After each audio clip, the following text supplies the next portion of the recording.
Kembali ke channel Ojon Man bersama saya Suhuli. Kali ini kita akan membahas sedikit tentang buku saya yang ditulis 14 tahun yang lalu. Buku berjudul Kisah Mencintai Kehidupan. Berisi 60 cerita tentang bagaimana kita mencintai kehidupan, mencintai sesama makhluk ciptaan Tuhan. Coba saya baca beberapa cerita dalam buku ini. Semoga bisa memberi inspirasi yang baik, inspirasi yang positif untuk kita semua, untuk mencintai sesama, menumbuhkan benih welas asih dan kebaikan dalam hati.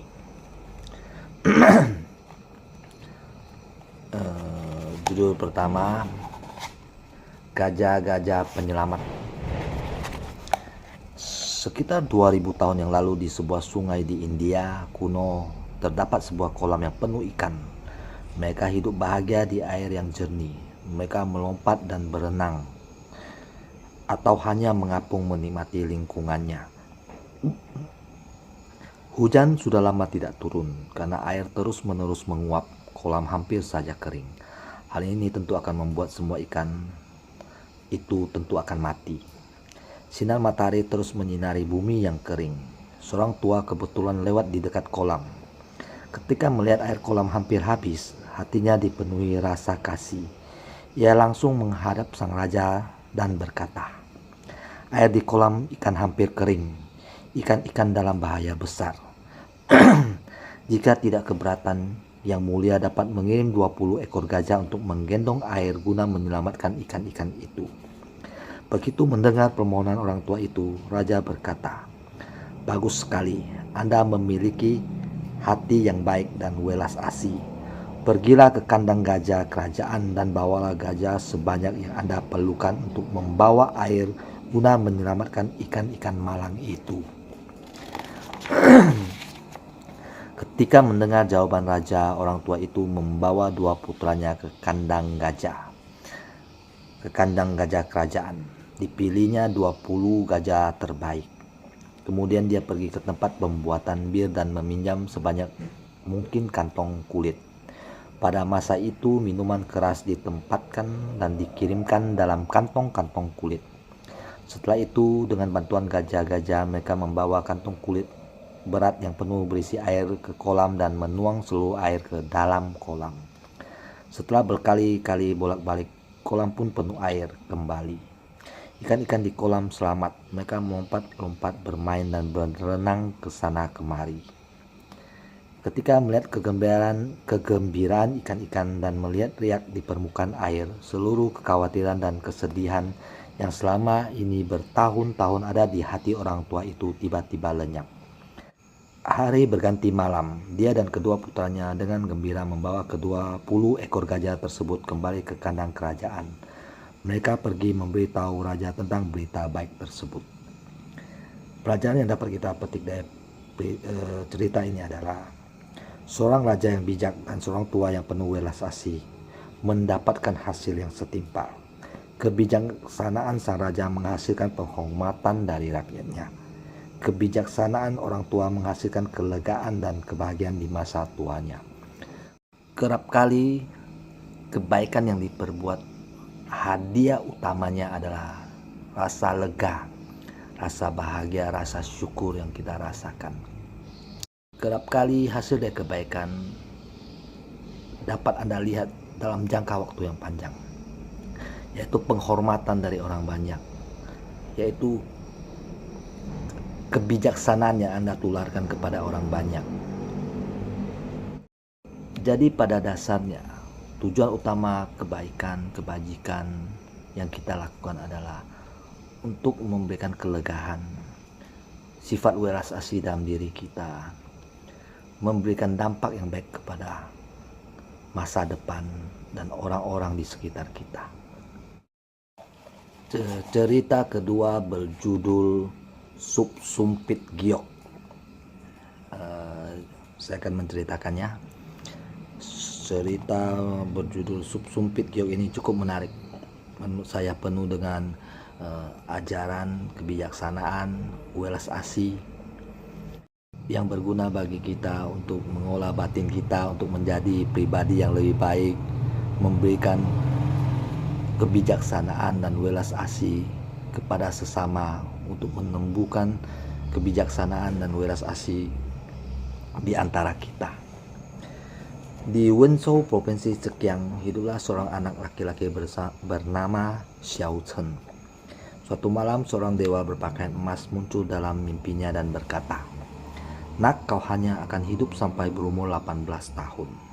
Ketika terbangun, Xiao Chen merasa takut. Dia sedih karena akan meninggal di usia yang masih sangat muda. Ayah Xiao Chen adalah seorang pejabat. Dia sangat jujur sehingga pangkatnya dinaikkan dan dikirim ke Sichuan, provinsi lain yang jauh letaknya. Xiao Chen tidak ingin meninggalkan rumah karena tahu jika dia tidak dapat hidup lama lagi. Sang ayah yang tidak mengetahui mimpi dari Xiao Chen ini memaksanya ikut. Keesokan harinya setelah sang ayah sampai di tempat tugas yang baru, para pegawai di sana menyiapkan pesta penyambutan. Tentu saja Xiao Chen diundang. Di pesta-pesta istimewa di Sichuan, setelah 3 hidangan disajikan, hidangan utama, yakni hidangan sup sumpit giok akan disajikan. Cara membuat sup tersebut sangat kejam. Mereka memanaskan sumpit besi sampai merah membara, lalu menusukkan ke ambing sapi. Susu pun akan menempel di sumpit dan ketika dikeluarkan, sumpit akan terlihat seperti giok. Orang-orang pun mengira rasanya enak, namun itu sangat kejam. Ketika menunggu dimulainya makan malam, Chen secara kebetulan berjalan-jalan hingga ke dapur. Xiao Chen kebetulan berjalan-jalan hingga ke dapur. Dia melihat seekor sapi diikat di tiang pancang dan sepasang sumpit besi terpanggang di bara panas. Dari juru masak dia tahu apa yang akan mereka lakukan. Kemudian Xiao Chen menemui sang ayah. Dia memohon kepada sang ayah untuk menghentikan hal itu. Katanya, mereka akan menusukkan sumpit besi yang panas ke ambing sapi hanya untuk membuat hidangan lezat. Tetapi pikirkan betapa besar penderitaan sapi tersebut. Tolonglah ayah, hentikan mereka. Jangan biarkan mereka membuat hidangan yang mengerikan ini. Sang ayah memang baik sehingga langsung memerintahkan orang-orang untuk mengganti menu makanan dan melepaskan sapi itu. Beberapa malam kemudian, dewa yang mengenakan baju emas itu muncul kembali di mimpi Xiao Chen. Kali ini ia berkata, Nak, kau telah melakukan perbuatan baik. Kau tidak akan meninggal dalam usia muda. Dan lagi kau akan sangat sukses. Dan suatu hari kau akan menjadi salah satu pejabat terpenting di seluruh Cina. Ini karena kau mempunyai hati yang baik. Setelah dewasa, Xiao Chen mempunyai jabatan yang sangat tinggi di pemerintahan. Dia hidup hingga berusia lebih dari 90 tahun. Kata bijak untuk cerita ini adalah mencintai kebijaksanaan, kebaikan dapat menghilangkan takdir buruk. Kejahatan dapat menghilangkan takdir baik. Ingatlah, memberikan kebahagiaan kepada orang atau makhluk lain sama saja memberikan kebahagiaan kepada diri sendiri. Jadi, melakukan kebajikan, mengembangkan welas asih adalah sebuah perbuatan yang membangun karma baik, membangun takdir baik. Menanam kebaikan akan menuai kebaikan juga, begitu pula sebaliknya. Setiap perbuatan kita ada sebab dan akibatnya. Yang buruk akan menghasilkan hal yang buruk, yang baik pasti menghasilkan hal yang baik. Mungkin kita melakukannya dan belum merasakan dampak karma baiknya, atau kita melakukan hal yang buruk belum merasakan dampak karma buruknya. Tapi suatu saat jika buahnya sudah matang, pasti akan timbul, akan muncul hal-hal yang baik ataupun buruk sesuai dengan perbuatan yang pernah kita lakukan. Jika kita melakukan hal yang buruk, pasti akan muncul perbuatan buruk, takdir buruk, hal-hal buruk ketika karma kita berbuah. Begitu pula kita melakukan hal-hal baik, pada saatnya tiba hal-hal baik, orang-orang baik, perbuatan baik akan muncul. Cerita ketiga, belut-belut dalam kendi. Judulnya belut-belut dalam kendi. Periode Wanli zaman dinasti Ming di Cina dimulai pada 1572 dan berakhir pada 1620. Tahun ketika para penjara mencapai Massachusetts, Amerika.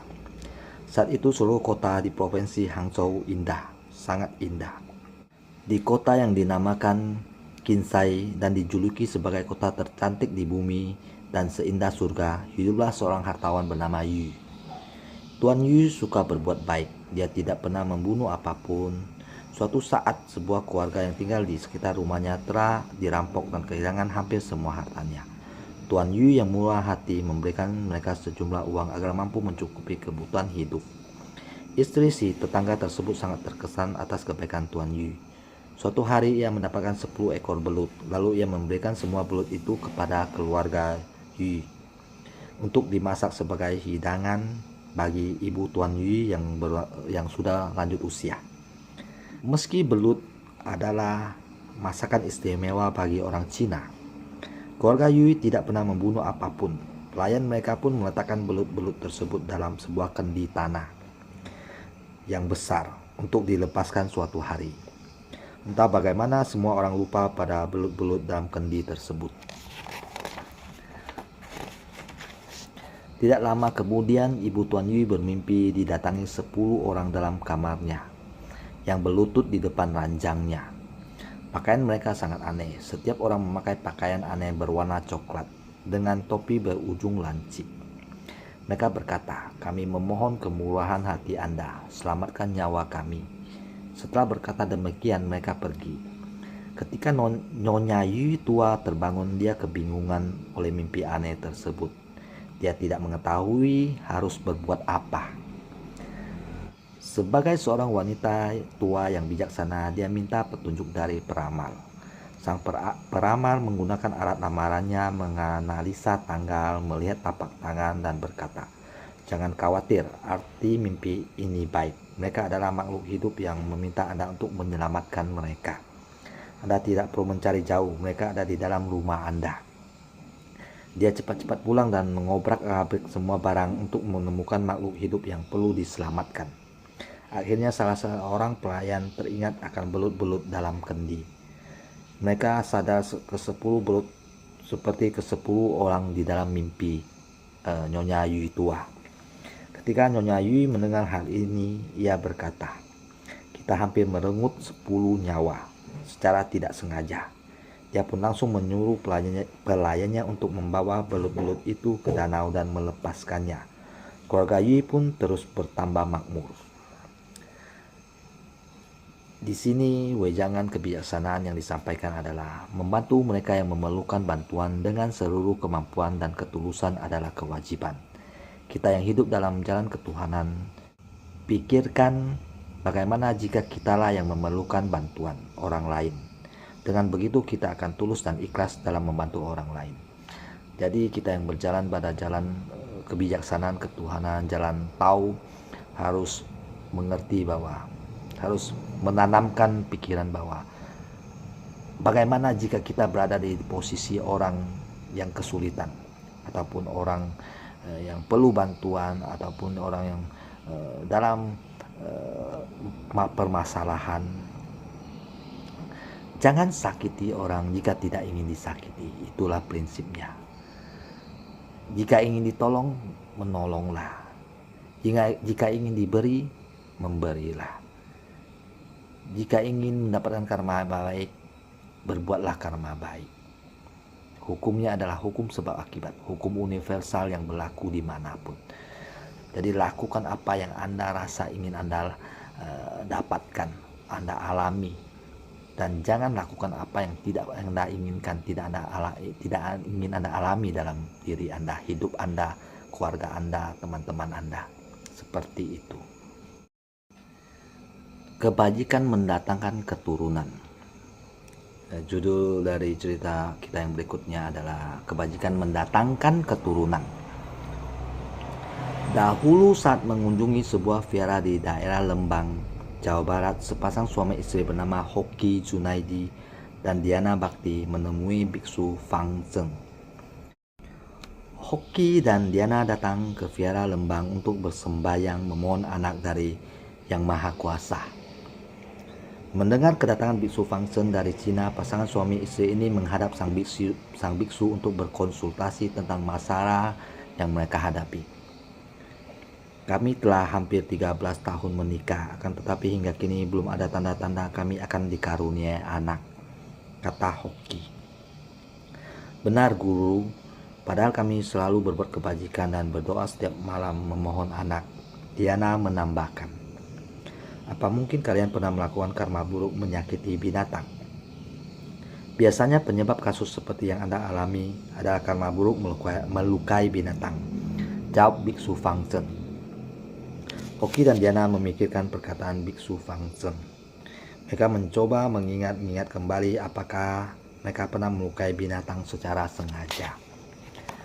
Kami adalah vegetarian yang taat. Seingat saya kami tidak pernah melukai binatang secara sengaja, jawab Hoki. Tiba-tiba Diana teringat bahwa dahulu 3 hari sebelum hari pernikahan mereka, ia pernah melempar seekor induk dan anak kucing yang mencuri makanan di dapur dengan batu. Akibat lemparan batu mengenai kepala anak kucing itu dan anak kucing itu mati.